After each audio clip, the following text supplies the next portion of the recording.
शुक्लांबरधरं विष्णुं शशिवर्णं चतुर्भुजं प्रसन्नवदनं ध्यायेत् सर्वविघ्नोपशान्तये अगजाननपद्मार्कं गजाननम् अहर्निशम् अनेकदं तं भक्तानां एकदन्तम् उपास्महे सिद्धन्नाय प्रसन्नाय श्रीशाकाशविहारिणे अद्वैतामृतवर्षाय शङ्कराय नमो नमः।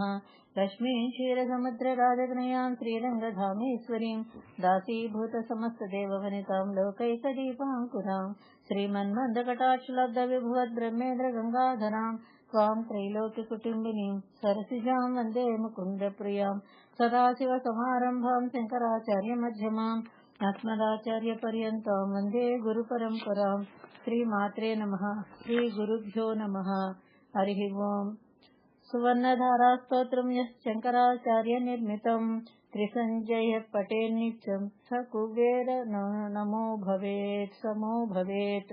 ఎవరు శంకర భగవత్పాదులచే రచించమని కనకధార స్తోత్రాన్ని త్రిసంధ్యలు అంటే ప్రాతకాలము, మధ్యాహ్నము, సాయంకాలం నందు పఠిస్తారో వారు నవనిధులకు నాయకుడైన కుబేరునితో సమానులు కాగలరు.